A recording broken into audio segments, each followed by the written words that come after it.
Ánimo, ánimo. Bueno, pues vamos a informar hoy, miércoles, como lo hacemos todas las semanas, sobre quién es quién en las mentiras. Va a informarnos Ana Elizabeth García Vilchis y también va a informar Jesús Ramírez, nuestro secretario, coordinador de comunicación social, que nos ayuda mucho, nos apoya bastante. No tiene mucho aparato como era antes, ¿no? Que tenían hasta asesores, especialistas en imagen, y tenían que estar mucho tiempo en las relaciones públicas y desayunaban y comían y cenaban con comunicadores o informantes. Ahora es una labor de comunicación eficaz, lo más importante, veraz y austera. Y ha cumplido con creces, en demasía, Jesús Ramírez. Entonces él nos va a informar sobre la decisión que se tomó de destinar una cantidad de la partida de publicidad del gobierno para apoyar a auténticos periodistas que trabajan por su cuenta y no tienen seguridad social.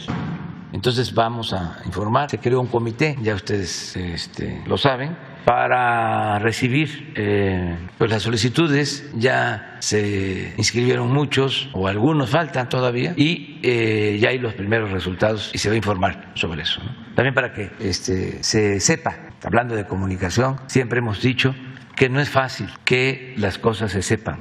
A veces piensa uno que una noticia, ¿no?, llega a todos lados. Pues no. Aunque se trate de una noticia muy interesante o escandalosa y se esté repitiendo una semana, pues llega al 70% de la población. Si no es tan importante, pues queda en ciertos sectores. Masificar la información no es un asunto fácil. En nuestro país todavía la televisión sigue siendo el medio que tiene más cobertura, ya no como antes, que tenía 80% o 70% y la radio 20% y los periódicos 10%, pues ya no es así. Pero sí, todavía la televisión debe de estar en las encuestas. Cuando le pregunta uno a la gente por qué medio te enteras de las noticias, la televisión debe estar como 45% todavía, y las redes sociales como un 30%. Esa debe ser la proporción, 45-30. Luego la radio, que debe tener como 15%, los periódicos deben de tener 5%, y el resto es a través de familias, las pláticas o las conversaciones, la comunicación que se da de boca en boca. Bueno, pues vamos a escuchar a Elizabeth, a ver cómo estuvo la semana.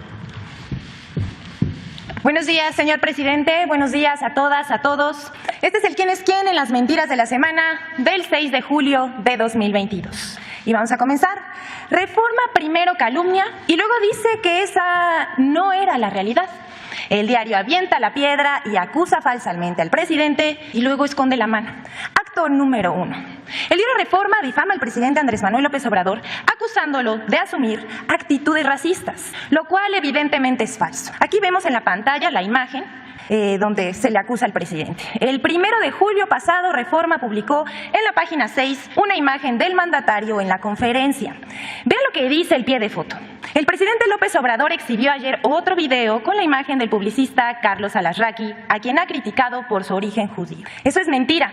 Todo lo contrario. El presidente López Obrador admira la cultura y es amigo de la comunidad judía y siempre ha actuado con respeto a las distintas religiones y culturas. Acto número 2. Después de una lluvia de críticas en las redes sociales, al día siguiente, Reforma tuvo que retractarse y publicó en el rincón, así alejadísimo de la página, la supuesta aclaración. Dice Reforma: por un error en la página 6 de la sección nacional del viernes 1 de julio, se publicó en un pie de foto que el presidente López Obrador criticó a Carlos Alasraqui por su origen judío, cuando esto no corresponde a la realidad. Ofrecemos disculpas a nuestros lectores y a los aludidos. Intencionalmente o por descuido, dice Reforma, calumnian en sus páginas al titular del Poder Ejecutivo. Y se entiende que el periódico no se quiera disculpar con Andrés Manuel como persona. Pero con todo respeto, sí debiera hacerlo con la investidura, con el presidente de la República, el presidente de todos los mexicanos. Pero bueno, luego dicen que en México no hay libertad de expresión. Siguiente, por favor.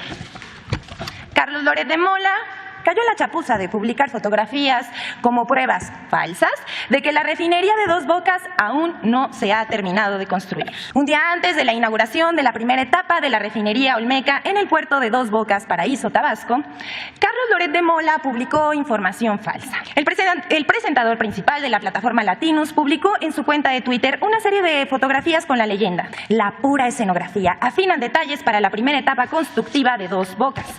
Pero no paró ahí. En su programa transmitido por W Radio afirmó, cito a Loret: bueno, y mañana el show de Dos Bocas. Le ponían fotografías en redes de la forma en que están llegando tremendos ductos, tremendas tuberías, como si las pudieran instalar de aquí a mañana, pero pues son para la escenografía, para el puro show, porque mañana se va a inaugurar una refinería que no refina y que va a refinar hasta 2024 o más. Hasta aquí Loret. Pero en el caso del tuit, las imágenes son verdaderas, pero lo que escribe es falso. Se trata de 2 torres especiales despachadas por la aduana del puerto de Veracruz y transportadas el 30 de junio pasado hasta su destino en la estación de medición y control Papán, municipio de Tierra Blanca, Veracruz, donde se desarrollan campos petroleros como el Ixachi, al que van destinadas las torres fotografiadas. Nos da una oportunidad para informar, además. Bueno, pero Loret ya no le preocupa la verdad, sino ver la manera de golpear al gobierno y confundir a la opinión pública. Siguiente. Y bueno, como todos son Loret, él no está solo. Aquí vemos como muchos medios impresos solo publican cuestionamientos y críticas a la refinería Dos Bocas. Vemos al Universal, la Reforma, al Sol de México y bueno, eso por poner algunos. En el mismo plan que conductores y comentaristas de radio y televisión. Siguiente, por favor. Es curioso, a la oposición le molesta tanto la construcción de la refinería Dos Bocas que no le importa hacer el oso con mentiras obvias, con tal de pegarle al gobierno.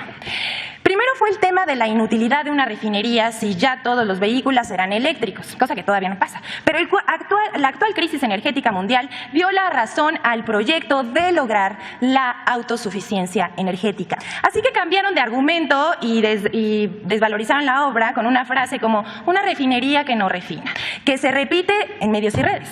El 1 de julio se inauguró la refinería Olmeca. Culminó la etapa constructiva y ahora comienza la integración y pruebas de las 17 plantas de proceso y se espera que comience a refinar petróleo en 2023.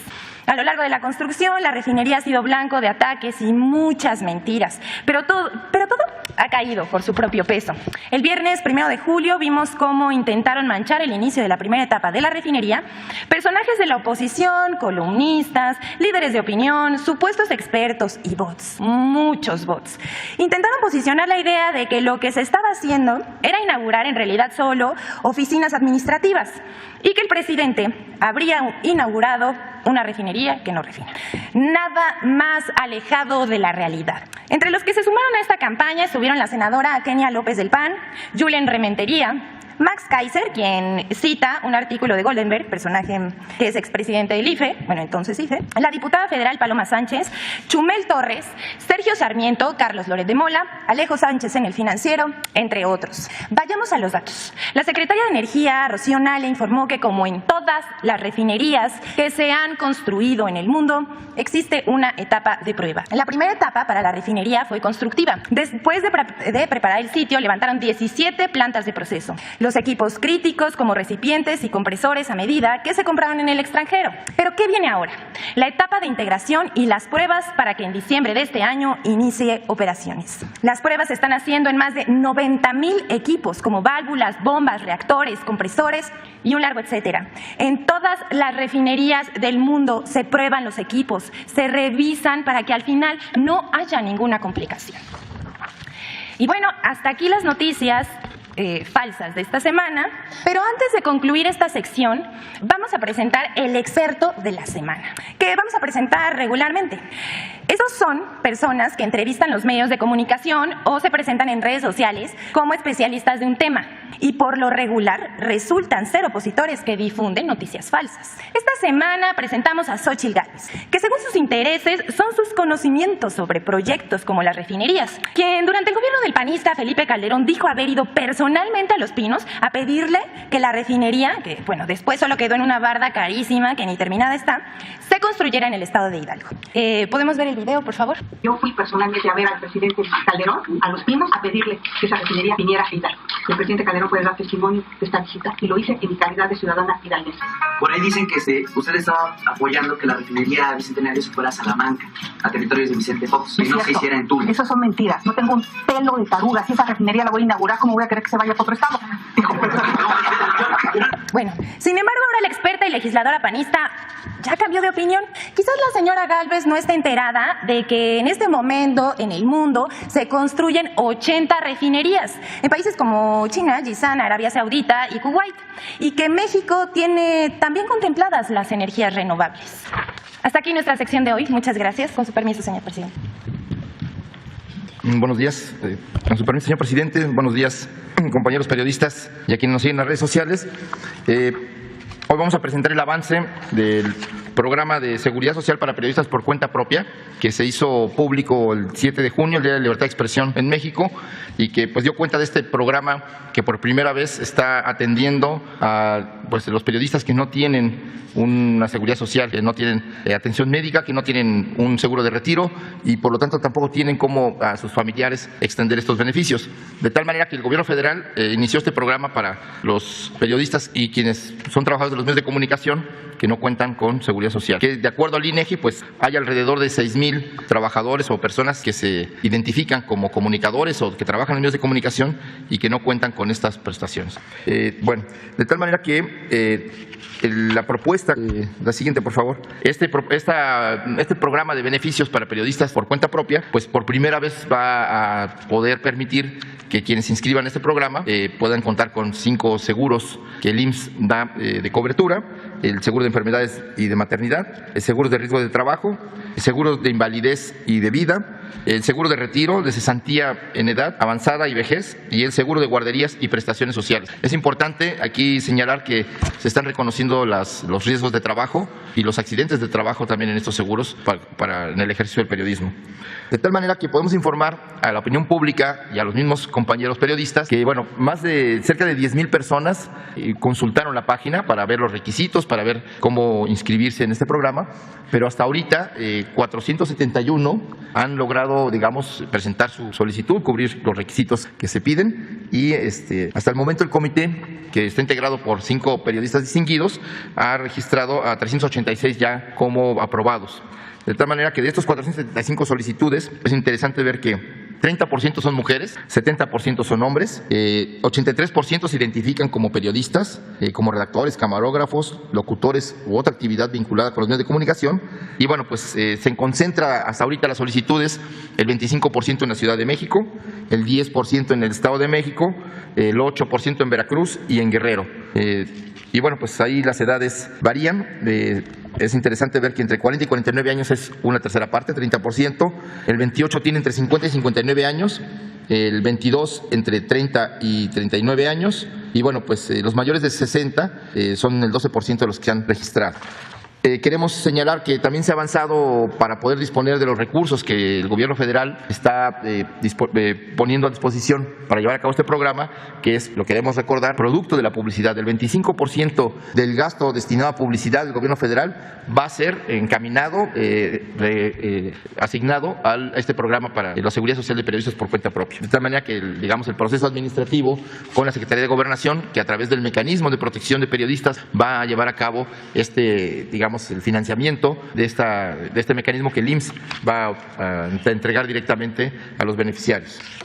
Y queremos recordarles que de los 471 solicitantes que están en la página ya registrados, pues el monto de lo que significa en este momento de lo que son sus beneficios, pues es cerca de 12 millones de pesos lo que se va a invertir, y a partir del 1 de agosto ya van a poder disfrutar, digamos, de los beneficios de los 5 seguros y de su seguridad social en el IMSS, para lo cual ya el gobierno federal va a depositar estos 12 millones en el Instituto Mexicano del Seguro Social. Queremos recordarles que el registro no se ha cerrado, pero pero habíamos comprometido que en el primer mes se iba a hacer un corte y así vamos a ir presentando cortes periódicos para dar cuenta ante la opinión pública de los avances de este programa y también decirles a los compañeros periodistas, a las compañeras comunicadoras, reporteras, que quienes quieren registrarse en este programa, están abiertas, va a estar permanentemente abierta la página, aunque queremos señalar que este año los que se registren hasta octubre van a poder disponer este año de poder ser beneficiarios. Esto por una situación presupuestal, se cierra, digamos, Hacienda cierra la posibilidad de transferencia de fondos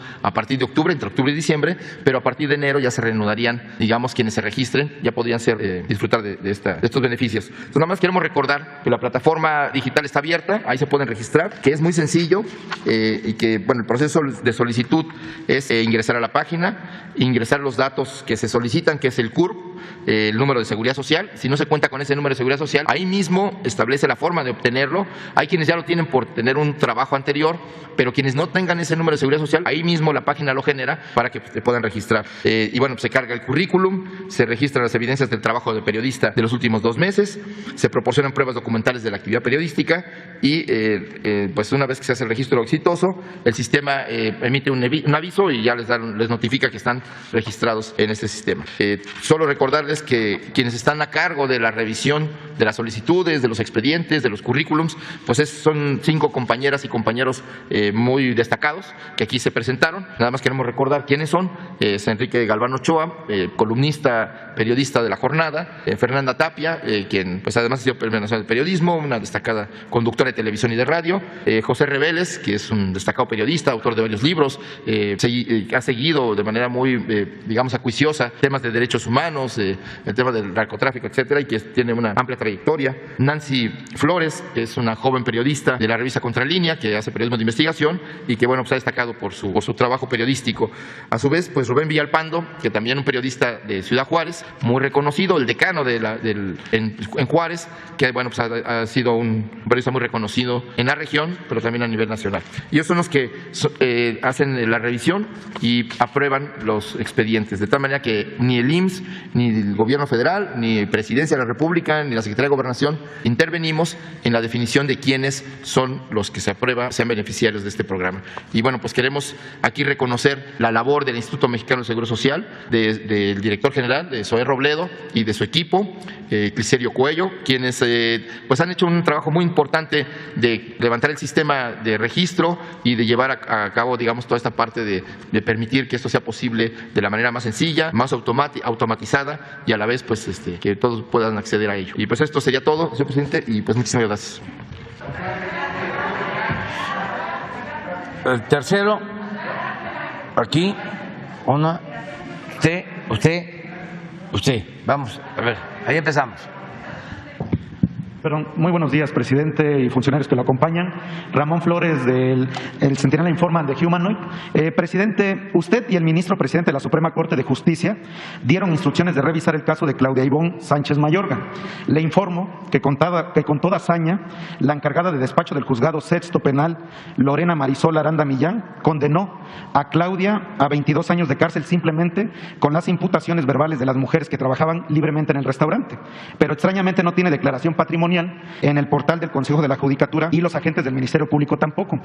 Presidente, este caso lo había usted pedido que lo revisara Alejandro Encinas, que lo vieran otras personas, pero aquí viene que precisamente yo había aquí acusado a Teresa Ulloa de que estaba reclamándole dinero al Estado y hoy en contubernio con lo que es el Poder Judicial de la Federación, la Fiscalía General de la República condenan a Claudia Ivonne.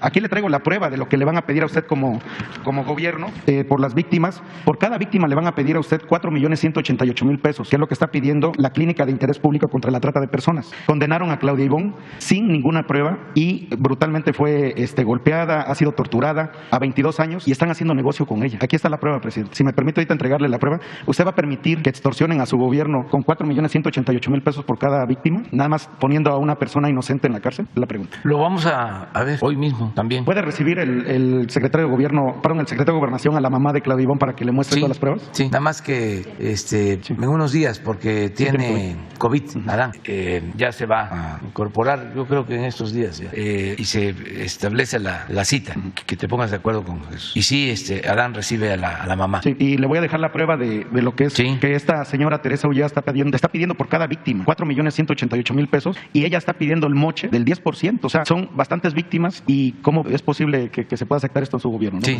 sí lo vemos. Bueno, muchas gracias. Y, presidente, mi segundo planteamiento es la última reunión que tuvieron los comisionados ahorradores de FICREA en la Unidad de Inteligencia Financiera. Pidieron que sigan las investigaciones de los involucrados en el fraude. Ya tiene usted aquí en el país al ex dueño de FICREA, ya que por el conocimiento y documentos en el concurso mercantil existen los activos suficientes para finiquitarlos, haciendo el planteamiento en la UIF con el director Pablo Gómez, como ahora a usted se le hace el planteamiento sobre la subrogación de los activos de FICREA que existen, con la finalidad de recuperar sus ahorros al 100% de toda una vida. Ojo, este dinero no es del pueblo, este dinero es de ellos, que les hicieron un fraude. Presidente, ¿se les puede apoyar a los ahorradores de FICREA defraudados con la subrogación de sus activos para que recuperen su dinero? Sí, vamos viendo todo lo que podamos ayudar en estos fraudes. Y es cosa de ver a la consejera jurídica, Estela Ríos, y a Pablo Gómez. Y por último, presidente, yo le he estado insistiendo en un tema aquí sobre el desarrollo que se tiene que llevar en Río Blanco, Veracruz, Orizaba, en Nogales, Mendoza. Le pregunté si usted le iba a presentar un plan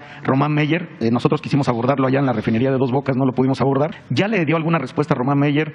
Porque esta región ha sido muy olvidada por muchos años, presidente. ¿Ya se puede saber si se le presentó algún proyecto? ¿Qué le ha dicho Román Meyer sobre este tema, presidente? Estamos trabajando en Veracruz y en otros estados en los programas de desarrollo urbano. Se está avanzando y vamos a pedirle a Román que venga aquí y nos informe sobre cómo va el programa de intervenciones de espacios públicos, de las obras de desarrollo urbano que se están llevando a cabo en distintos lugares del país. Se procura que sea una intervención de acciones integrales. Por ejemplo, se está trabajando en el Istmo por el plan de comunicación de ferrocarril, de los puertos, y en las comunidades por donde pasa el tren, los municipios, ahí se está invirtiendo y está trabajando SEDATU. Lo mismo en el Tren Maya, lo mismo en las ciudades fronterizas, sobre todo en colonias populares. Aquí en el Valle de México, en las ciudades con más marginación como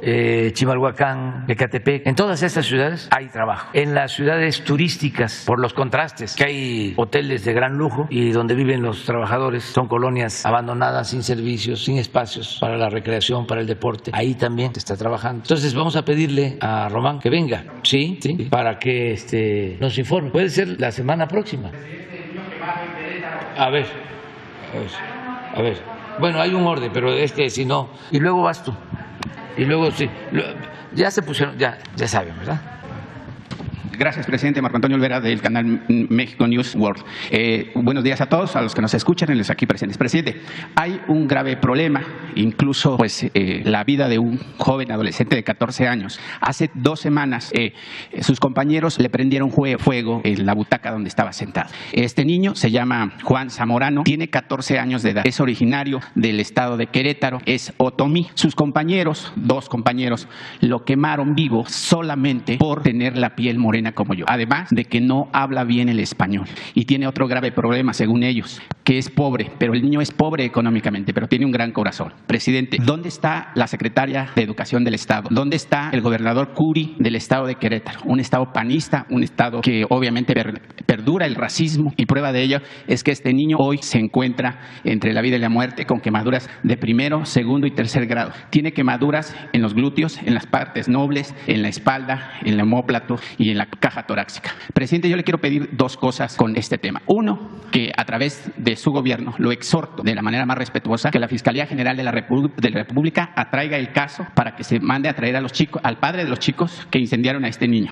Y 2, un grupo de investigadores del Instituto Politécnico Nacional y yo nos comprometemos a auxiliar al niño que está en el hospital a través de bioandamios con células madre que le ayudarán a recuperarse prontamente. Eso lo hacemos de manera gratuita. Y también que investigadores y médicos del Instituto Politécnico Nacional los reciba el secretario de Salud a fin de que esa técnica de medicina para niños quemados o personas que están a punto de perder un pie, una mano por la diabetes se pueda aplicar en todos los derechohabientes del ISSSTE y del IMSS. ¿Qué contesta sobre este tema, presidente? Bueno, pues que vamos a dar respuesta a tu solicitud. Pienso que antes de solicitar que se atraiga el caso, vamos a que la secretaria de Seguridad Pública, Rosa Isela Rodríguez, hable con el gobierno, con quien corresponda, si es necesario, con el gobernador de Querétaro. Seguramente ellos están haciendo una investigación y si vemos que no se está actuando, pues entonces sí procedemos al mecanismo de atracción del caso. Le solicitamos a la Fiscalía respetuosamente que considere atraer el caso, pero que podamos ver hoy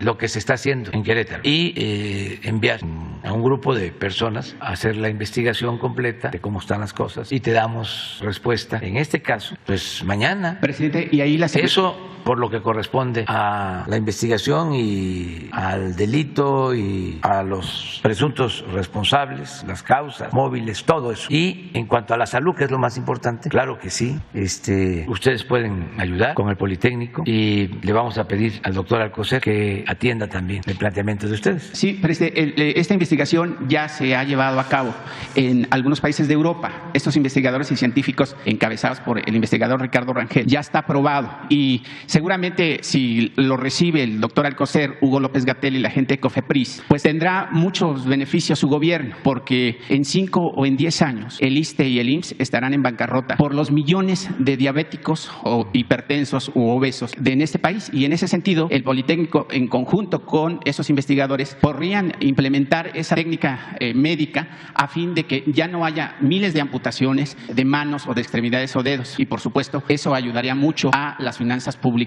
no solamente de su gobierno, sino de los que vengan más adelante, presidente. Establecemos comunicación con el doctor Alcocer para que se dé la cita y ustedes procedan y si requieren que les apoyen, les acompañen, que la directora del DIF, sí, Nuria Fernández, les atienda para ir allá y apoyar al niño. Sí, y con esto obviamente también miles de niños que sufren quemaduras ya no tendrían la necesidad de mandarlos a Galveston, Estados Unidos, y evitaríamos muchos gastos y aquí obviamente pues nos pueden ayudar mucho a estos niños.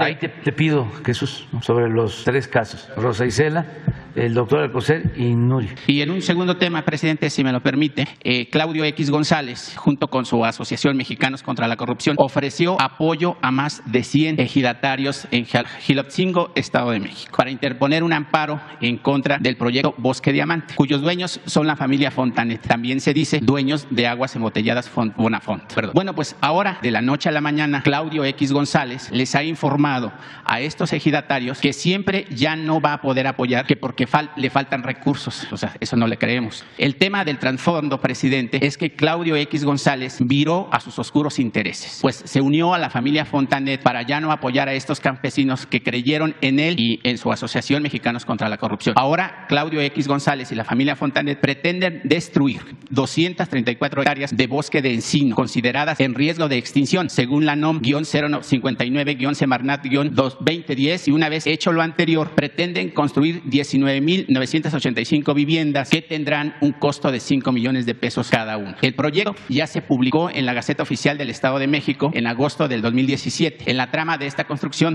en la trama de esta destrucción de la flora y la fauna en Jilotzingo, también están involucrados el gobierno del Estado de México, encabezado por Alfredo del Mazo, Claudio X González, la familia Fontanet y obviamente los partidos del PAN, PRI y el PRD. Porque con la construcción y venta de estas casi 20,000 viviendas, obtendrán una fabulosa cantidad de más de 2 billones de pesos, suma que pretenden inyectar a la campaña estatal del Estado de México con el candidato de la coalición Va por México. Y que de ganar la gubernatura, la oposición, que están muy lejos, tendrían en el bolsillo millones de votos para la elección presidencial del 24. Presidente, ¿cuál es la respuesta de su gobierno a estos ejidatarios que obviamente están pues peleando por sus tierras y que además pues Claudio X González, muy defensor de Mexicanos contra la Corrupción, y él pues es el corrupto número 1 de este país? Bueno, que lo vea María Luisa Albores para para ver si se cuenta con los permisos de impacto ambiental, todo lo que tiene que ver con la construcción y que tengamos un informe de qué se está haciendo ahí.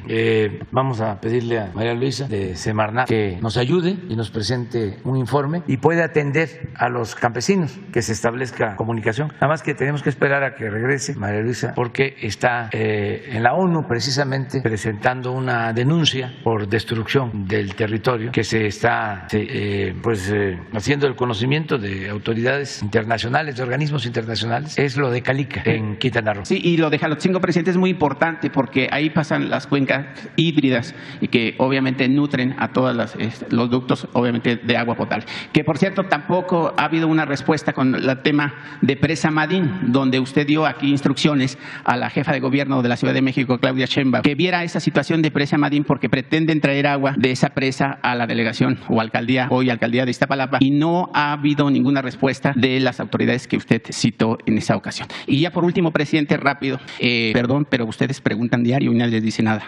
Los jubilados y extrabajadores petroleros del estado de Tabasco, su estado, en 1994 fueron despedidos por el entonces presidente Carlos Salinas de Gortari y después el que entraba Ernesto Zedillo, argumentando que la industria petrolera pues ya era un caso cerrado, que obviamente ya no iba a utilizarse el petróleo y que por supuesto la gallina de los huevos de oro pues estaba prácticamente muriendo. Totalmente falso, porque hoy México pues está a punto de ser un país independiente en cuanto a hidrocarburos. Y lo felicito por esa inauguración de Dos Bocas, presidente. Lo único que no se va a poder refinar en Dos Bocas, por supuesto, será el crudo llamado Felipe Calderón.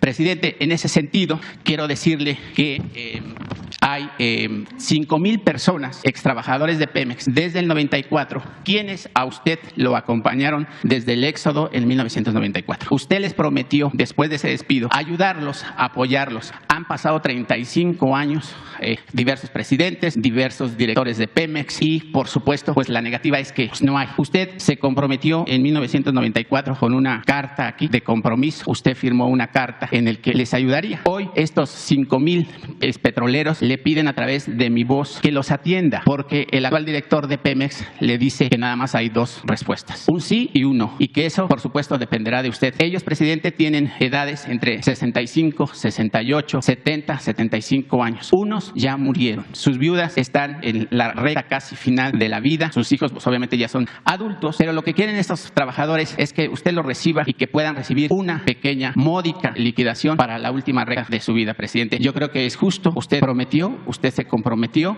y la prueba que aquí está, usted firmó de poderlos ayudar en su momento. Hoy usted es el jefe del Ejecutivo, está prácticamente a 2 años de dejar el puesto y yo creo que estos hombres tienen la última esperanza en usted. ¿Qué les contesta? Pues nada más informar de que en ese tiempo que hubo un despido masivo de trabajadores transitorios, yo participé y los ayudé y cumplí porque logramos con un movimiento pacífico que se les liquidara a todos los trabajadores. Incluso tuve problemas en ese entonces porque, como siempre, ¿no? Se me acusó de agitador y de revoltoso, pero todos recibieron un pago y hay la historia sobre eso. Todos. Estuve aquí en el Zócalo con ellos y se llegó al acuerdo de que les tenían que pagar una indemnización. Eso fue 1994, 95. Fue en aquellos tiempos que estábamos en la oposición. Era Salinas, en efecto, el presidente, y Camacho, el jefe de gobierno, y se les pagó a todos. Y también aclarar, porque yo los compromisos los cumplo. ¿Me vas a dejar copia del documento para ver la fecha? ¿Sí? Porque a lo mejor eso fue antes de que se les pagara. No, sí está mal. Fíjate cómo son las cosas. Sí está mal, porque no les puedes pagar 2 veces. Ah, no, sí, dialogar. Pero a todos. Sí, a todos. Recordarles, porque brotan. Bueno, la gente tiene esperanza, ¿sí?, en que las cosas cambien, mejoren, que haya justicia, nos tienen confianza. Yo entiendo todo eso, pero también se debe entender de que nosotros somos simplemente administradores del dinero del pueblo y que el presupuesto es sagrado. No es que alguien organiza a un grupo que pudo ser víctima de una injusticia hace 30 años y, a ver, ahora usted tiene que hacerse cargo. Lo hacemos en algunos casos. Ya les platicaba yo de una expropiación o invasión agraria de 1979 en el Istmo de 3,000 hectáreas. Y como ahora pasa por ahí, como siempre ha pasado, pero se está rehabilitando el tren del Istmo, dicen, no pasa si no nos pagan las tierras, las 3,000 hectáreas de 1979, que ya el Poder Judicial resolvió que correspondía a otro grupo. Y no solo eso, sino que se hace un avalúo y resulta que podían pagarse 20,000 o 22,000 pesos por hectárea. Y ya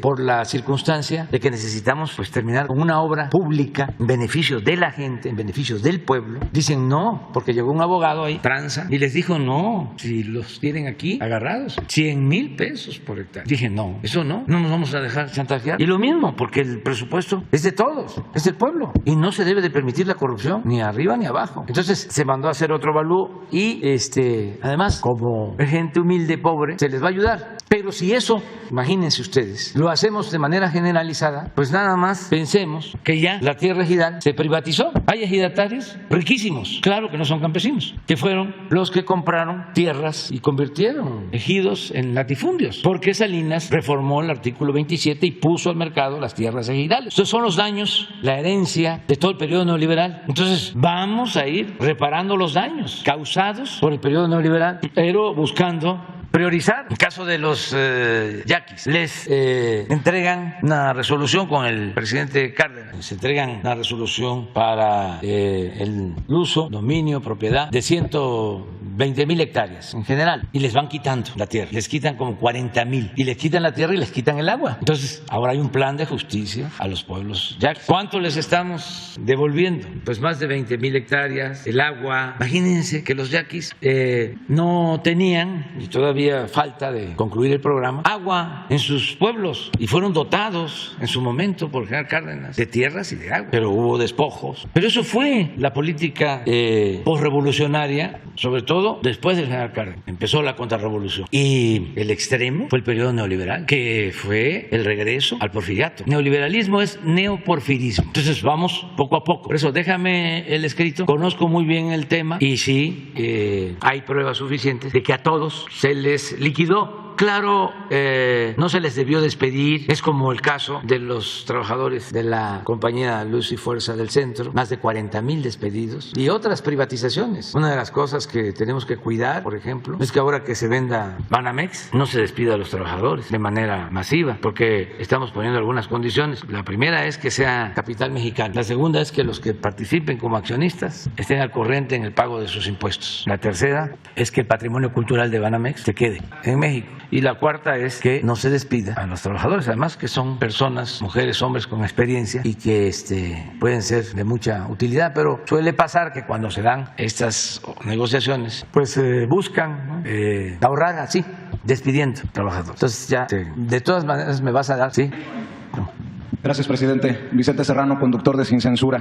Si me permiten los compañeros y si me permite usted, me gustaría hacerle dos planteamientos hoy y un recordatorio o mención de algo que mañana se cumpliría un mes. Usted me prometió aquí. El 7 de junio pasado, yo le vine a exponer que en una entrevista que me concedió Santiago Nieto, ex titular de la Unidad de Inteligencia Financiera, me había señalado que había dejado armada una investigación sobre los flujos de capitales que llevaban a Peña Nieto. Y en el marco de aquella visa dorada en España y su vida de millonario, yo le preguntaba a usted si sabía de esa investigación y me dijo que no. Y me dijo, palabras más, palabras menos, pero muy fácil. Vamos a pedirle a Pablo Gómez, actual titular de la Unidad de Inteligencia Financiera, que nos lo aclare. Mañana se cumple un mes y yo le pregunto, presidente, ¿qué pasa en la Unidad de Inteligencia Financiera? Porque a menos que usted me diga que ya le dieron un reporte, pues a nosotros no se nos ha dicho qué pasó y nosotros somos los que pedimos esa información. ¿Ya le informó Pablo Gómez si hay o no hay una investigación sobre Peña Nieto desde la Unidad de Inteligencia Financiera? No, pero vamos a resolverlo. Que venga Pablo mañana. ¿Le agradezco, presidente? Para que no pase del mes.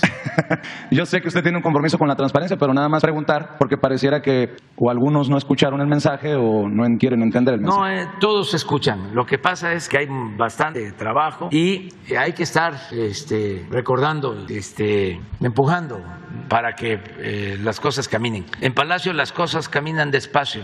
Ya tiene nota el Reforma. Y disculpe que me esté parando y sentando para los compañeros atrás en las cámaras, con mucho respeto. Ahora sí los planteamientos, presidente. Ayer un colega, sin tratar de demeritar su planteamiento, de Telegraph, de Washington, le vino aquí a plantear algo que considero que no es correcto, es erróneo, porque yo traigo otros datos. Acabo de regresar de San Antonio, Texas, en donde estuvimos dándole cobertura por aproximadamente una semana a la tragedia de los migrantes que murieron en la caja del tráiler. Yo percibo en esa comunidad que llegaba a dejar flores, veladoras a los mexicanos y no mexicanos que murieron. Hay que decir que la gran mayoría eran cuentan nuestros paisanos y paisanas que confían en usted, que siguen respaldándolo desde el extranjero. Y aquí el colega vino a decir que había cuestionamientos o críticas sobre sus políticas. Y yo no lo veo así, no lo percibo así. Más aún, hay sinvergüenzas descarados como Ricardo Anaya, Riquín Profugín, quien desde no sé dónde dice que usted es un ignorante del tema migrante porque presume las remesas. Y platicando con los paisanos en esta semana en San Antonio, Texas, dicen que ellos están dispuestos a enviar ahora sí más remesas porque quieren invertir y porque tienen confianza en la Cuarta Transformación. Con esto dicho, presidente, los que le sabemos un poquito al tema migrante, sabemos que usted está en la mejor posición para negociar, como no ha estado un presidente en los últimos 20, 30 años con el gobierno de Estados Unidos. Y si usted ha mencionado que va a llevar el tema migrante la próxima semana a Washington, hay que también hablarle claro a la gente, que por más que diga Joe Biden que va a haber reforma migratoria, por más que a usted le diga que se compromete, hay personajes en el Congreso de Estados Unidos que históricamente han detenido una solución migratoria para los paisanos. Y entre esos están demócratas y republicanos. Demócratas como Bob Menéndez y republicanos como Ted Cruz. Yo le pregunto, porque además hay que decir, si hay forma de decretos presidenciales que puedan dar alivio. ¿Qué está dispuesto usted a ir a negociar? ¿Y qué está dispuesto usted, de acuerdo a sus asesores, a pedirle, a exigirle a Joe Biden en estos momentos, en los que además, hay que decirle, es nota de hoy,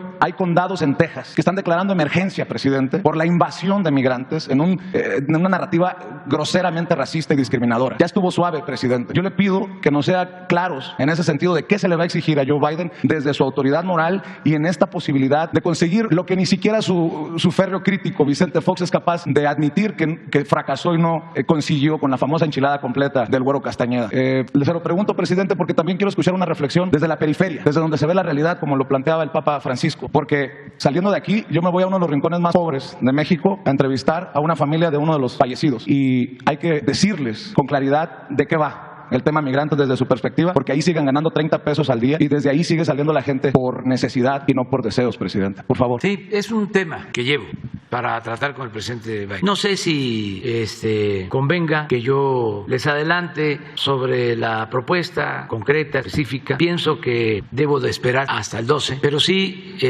asegurarles que es un tema central y que mi propuesta al presidente Biden es una opción, es una alternativa buena para ambos pueblos y para los dos países en materia de migración. Miren, hay mucha simulación en este tema como en otros. Solo menciono una. Si ustedes van a Estados Unidos y les alcanza para ir a un restaurante, puede que esté vacío, que solo haya 2 mesas ocupadas o 3 y no les den servicio teniendo las mesas vacías. Y la persona que atiende les dice, no podemos darles el servicio porque no tenemos trabajadores de cocina ni trabajadores que atiendan las mesas. No hay trabajadores en Estados Unidos para sus actividades productivas. Entonces, ¿por qué negar este hecho real, la falta de trabajadores, y al mismo tiempo impedir que lleguen migrantes? Por hipocresía, presidente. Y porque se mantiene desde hace mucho tiempo una política injusta de pagarle menos al trabajador indocumentado y de poderlo correr cuando les da la gana. Entonces, ¿cómo va a crecer una nación sin fuerza de trabajo? Entonces mi planteamiento es, vamos a ponernos de acuerdo en lo laboral y vamos a ordenar el flujo migratorio y vamos a legalizar la contratación de trabajadores. Que no sea un asunto de particulares, de traficantes de personas, de polleros, de empleadores sin escrúpulos, sino que sea un asunto de gobiernos y vamos a ponernos de acuerdo sobre visas de trabajo, no solo para campesinos, para obreros, para profesionales, para mucha gente. Pero, presidente, eso tendrá que pasar por el Congreso, que es donde está el tapón. Sí, pero hay que enfrentar todas esas resistencias. Si no, es como aquí y como en cualquier país. Si no hay una política atrevida en beneficio de los pueblos, ni se resuelve nada, ni se tiene nunca el apoyo de la gente. Son momentos de tomar decisiones. Es una crisis mundial y hace falta tomar decisiones. ¿Y qué voy a estar pensando en Bob Menéndez o cómo es? Bob Menéndez, sí. Menéndez. ¿Qué va a decir Bob Menéndez? Si se trata de asuntos de Estado, de nación, que el New York Times, que el Reforma. No, hay que transformar. Si se va a seguir con la misma política de siempre, pues va a continuar la decadencia. Es un proceso de degradación progresivo. Y hay ejemplos en el mundo y en Estados Unidos de decisiones firmes. Lo que hizo el presidente Franklin Delano Roosevelt, que le tocó enfrentar la crisis económica y cambió la política y sacó a su pueblo de la crisis y recuperó la confianza de muchos en que había futuro en esa gran nación. Pero fortaleció el sector público, impulsó la actividad productiva, estableció una medida que los conservadores dirían ahora es populismo, el empleo pleno. puso a trabajar a todo el pueblo, fomentó mucho las obras públicas para crear trabajo. Llevó a cabo una política internacional extraordinaria, por eso Neruda le llamó el titán de las libertades. Le dio la independencia a Cuba, le dio la independencia a Panamá, sacó a los marinos de Haití, de Nicaragua, y con nosotros, siendo presidente Lázaro Cárdenas, se expropia el petróleo, tomamos una decisión soberana y él actúa con respeto. ¿Y a qué lleva esto? A que viene la Segunda Guerra Mundial y vean nada más el calendario de acontecimientos. A los 6 meses, creo que a los 5 meses, que decide el presidente Roosevelt que va a participar Estados Unidos en la Segunda Guerra Mundial para enfrentar a los países del eje, a Alemania, a Japón y a Italia, México se suma, secunda, habiendo México sostenido una política de neutralidad. Pero como se trataba de Roosevelt, ya para entonces era Ávila Camacho, ya para entonces con la guerra, el presidente Ávila Camacho nombra al expresidente Lázaro Cárdenas encargado de lo que ahora es la Secretaría de la Defensa. Eso, finales del 41 declaran la guerra, en el 42 entra México y en el 43 viene Roosevelt a Monterrey y se reúne con Ávila Camacho y firman el Plan Baraceros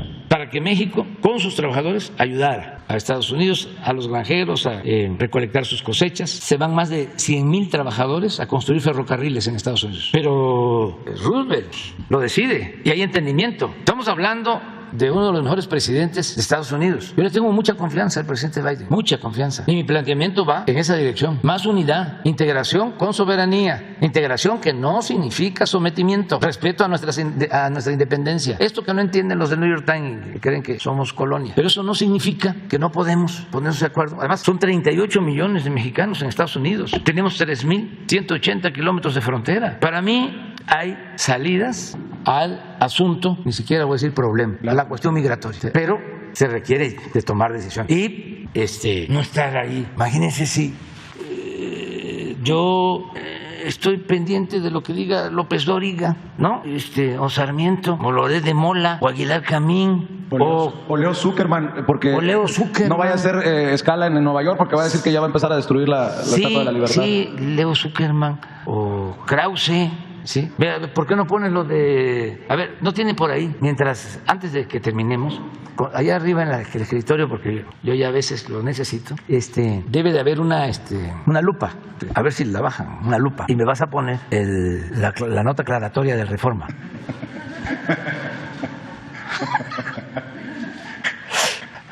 Bueno, presidente, y para cerrar, y con todo respeto para los compañeros, creo que mi amigo Jesús Lemus, periodista independiente, no se va a enojar si le ofrezco este libro que me autografió y me dedicó, que todavía no está en librerías, que yo se lo deje para que lo lea. Si quiere prestado o regalado, no hay problema, se lo dejo con Jesús. Y es un tema incómodo. No está en librerías, me lo hizo llegar, y es el fiscal imperial, el eslabón más oscuro de la 4T. Y la figura central es a quien tunden en redes sociales por su lentitud. Usted mismo ha admitido que le ha pedido celeridad en los casos. Pero en esta investigación sustentada de Jesús Lemus, que fue encarcelado en tiempos de Calderón, perseguido en tiempos de García Luna, estuvo con los grandes capos del narcotráfico injustamente en Puente Grande. Ahora escribe, digo, usted me dirá si es su amigo o no es su amigo, sobre el fiscal, iba a decir parte de su terna, porque al final usted también lo postula y lo desnuda. Y yo quiero escuchar, presidente, de usted sus razones para seguir defendiendo a este fiscal, para seguir respaldando a este fiscal. Y no se trata de golpeteo, porque también en el movimiento hay algo extraño. Cuando uno está de acuerdo con usted, nos golpean, nos tildan de lustrazapatos del presidente, y cuando lo criticamos nos dicen que ya nos llegaron al precio. Pero si me permite leerle una parte de esto que me parece revelador y que nos explique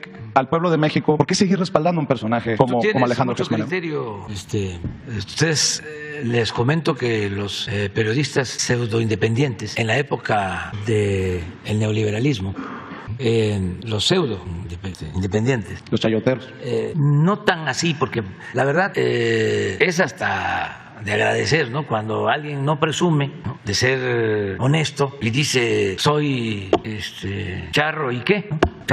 Un poco lo de un partido y de otro, de los que ahora forman parte del bloque conservador, ¿no? Que unos corruptos cínicos y los otros corruptos hipócritas, ¿no? De los que se dan baños de pureza, del doble discurso, de la doble moral. Si me dicen con quién se queda, bueno, no me quedo con ninguno de los dos, pero es de reconocer que no se andan por las ramas algunos.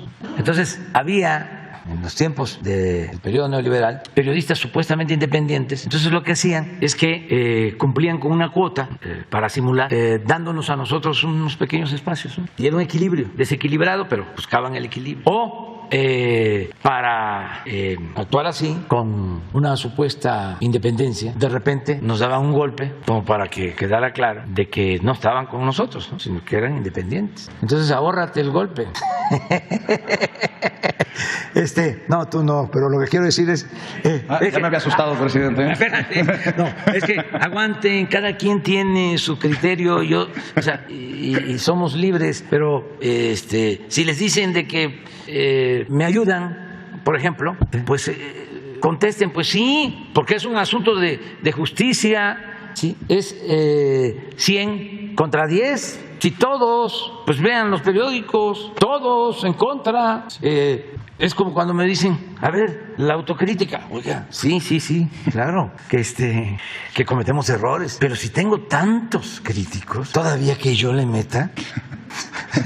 Oiga, ya que habló ¿cuánta gente vive? Sí, es una empresa, la verdad, muy lucrativa. El pegarnos a nosotros es muchísimo dinero. Entonces, no, estoy haciendo toda esta reflexión y la verdad, yo no odio a nadie, no tengo enemigos, tengo adversarios, no me amargo.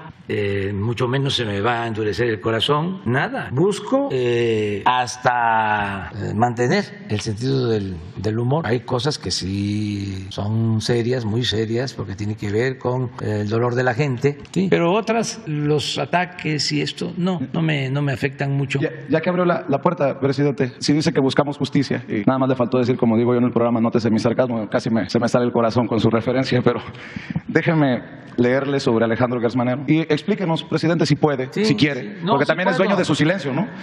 ¿Por qué sigue respaldando a Alejandro Gertz Manero? Dice Lemus en su nuevo libro, La Fiscalía Imperial, el fiscal imperial, el eslabón más oscuro de la 4T, que la Fiscalía General de la República se ha convertido en una fiscalía imperial, que ni siquiera la figura presidencial significa un equilibrio de poder frente al desmedido poder con el que se le ha dotado al fiscal general Alejandro Gertz. Dice que la propia ley de la Fiscalía General de la República no da pie a equívocos. Bajo el amparo de una autonomía malentendida, no existe ningún apartado dentro de la ley, ni mucho menos un mecanismo legal que obligue al fiscal general a ser corregido en su actuación.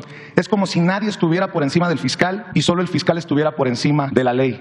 Le leo esta parte que creo que es la última, sobre todo devastadora o muy fuerte. Dice que la omisión de Gertz Manero en relación con el combate a la corrupción también se deja ver en los casos de otros actores políticos cuyos nombres se han convertido en sinónimos de corrupción y que, a pesar de las evidencias públicas que existen sobre sus conductas violatorias de las leyes mexicanas, siguen intocados, como el exgobernador de Michoacán, Silvano Aureoles, el exlíder del sindicato petrolero, Carlos Romero de Champs, el exgobernador de Nuevo León, Jaime Rodríguez Calderón, la exdirigente del sindicato de maestros, Elbester Gordillo, el exgobernador de Veracruz, Fidel Herrera, el exgobernador de Aguascalientes, Luis Armando Reynoso Femat, el exgobernador del Estado de México, Arturo Montiel, los exgobernadores de Tamaulipas, Tomás Yarrington y Eugenio Hernández, el exjuez federal, Luis Armando Jerezano, el gobernador de San Luis Potosí, Ricardo Gallardo, el senador Ricardo Monreal, el exdirector de la Comisión Nacional del Agua, David Korenfeld, los exgobernadores de Chiapas, Manuel Velasco y Jaime Sabines, los exgobernadores de Coahuila, Humberto Moreira y Jorge Torres, el hermano del expresidente Carlos Salinas de Gortari y Raúl Salinas, la exvocera del entonces presidente Felipe Calderón, Alejandra Sota, y un largo etcétera, etcétera, etcétera. Todos los casos arriba referidos han sido reconocidos en al menos una ocasión por parte del presidente Andrés Manuel López Obrador como atentatorios al pueblo de México. Se ha evidenciado hasta el hartazgo la corrupción que encarnaron durante su función pública, pero ni eso ha movido al fiscal Alejandro Gertz Manero para que, en el marco de sus funciones oficiales, vaya por ellos a fin de que rindan cuentas, como es la persona presidencial y a la vez como es la promesa presidencial, y a la vez el reclamo popular de los mexicanos. El fiscal sigue inexistente, así cierra el libro, inamovible, intocado, obsesionado con el poder, evadiendo cada día la impostergable cita con el juicio de la historia, y la historia con él, con ellos, con nosotros, con todos, siempre será impecable. Presidente, el fiscal es un fiscal imperial que a él nadie lo toca. No. Todo mundo, todos los servidores públicos tenemos que actuar con apego a la Constitución y a las leyes. Y si se cometen delitos graves, los servidores públicos podemos ser enjuiciados. En el caso del presidente, una de las reformas a la Constitución es de que pueda ser juzgado por cualquier delito. Ya no hay el fuero constitucional, que se mantuvo desde la Constitución de 1857. Yo puedo ser juzgado como cualquier ciudadano. Esa fue una reforma que se aprobó por iniciativa nuestra en el Congreso.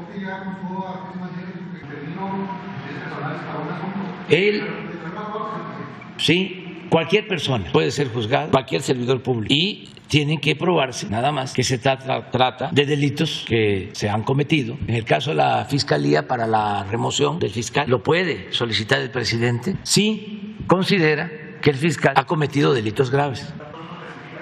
Por eso, pero lo puede solicitar el presidente. Nada más que yo considero, y ese es mi criterio, que el fiscal no ha cometido delitos graves. Se puede denunciar y somos libres. Y además no descalifico al autor del libro ni a nadie. Pero tenemos que probar, no es denunciar por denunciar. Entonces, hasta lo que yo tengo conocimiento, y no soy cómplice de nadie, no establezco relaciones de complicidad con nadie, el fiscal no ha cometido delitos graves. Y por eso yo no he solicitado la remoción del fiscal. Así de claro. Y cada quien tiene su manera de pensar. Yo, como presidente y responsable de la gobernabilidad del país, tengo que buscar que mantengamos la paz, la tranquilidad. En México, aunque no les guste a nuestros adversarios conservadores, tenemos paz, tranquilidad. Quisiera yo que fuese plena. Trabajo todos los días con ese propósito. Pero no es que vivamos en la anarquía, en el desorden. ¿Cuántas manifestaciones en contra del gobierno han habido? ¿Cuántas veces han llenado el Zócalo para protestar en contra del gobierno? Se ha llenado el Zócalo, como en 3 veces,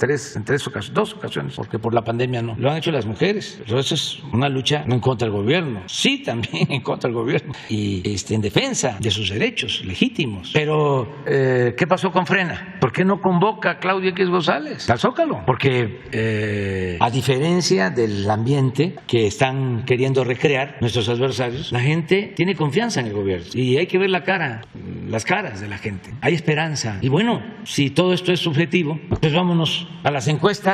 Si estuviésemos tan mal como lo sostiene a diario el Reforma y el Universal y los columnistas conservadores reaccionarios, pues habría una gran inconformidad. Sí existe, desde luego, un sector conservador que está furioso y cada vez se enfurecen más porque la realidad los va desmintiendo.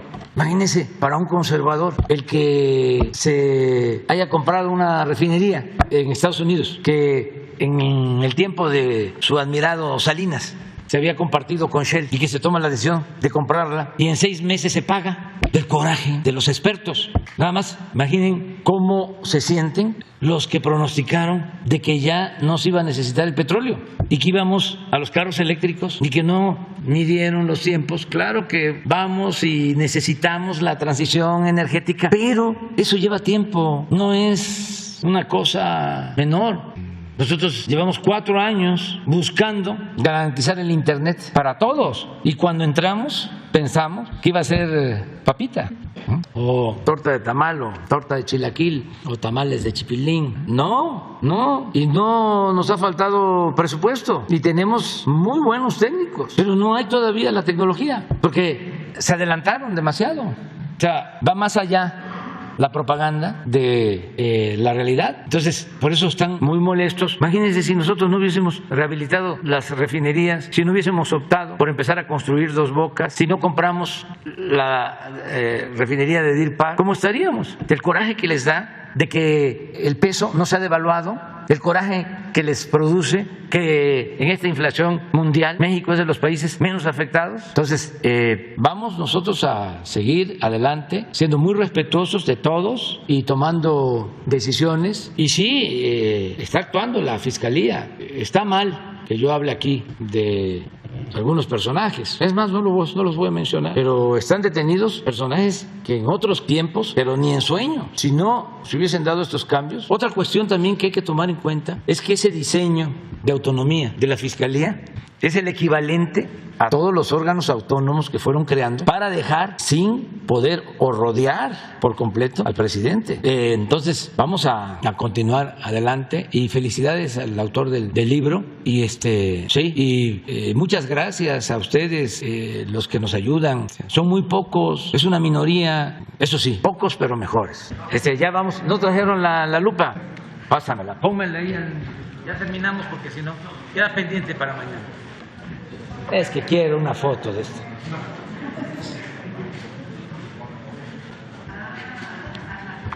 Quiero la foto.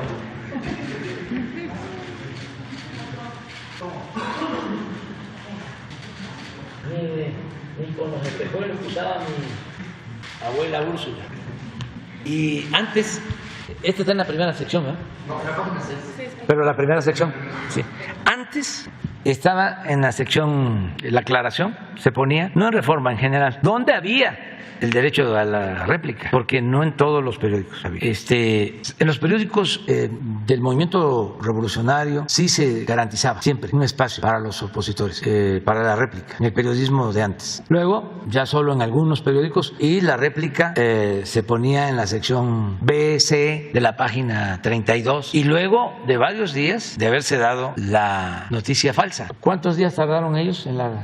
O sea, al día siguiente. No, hay que agradecerlo. Bueno, nos vemos mañana. Adiós.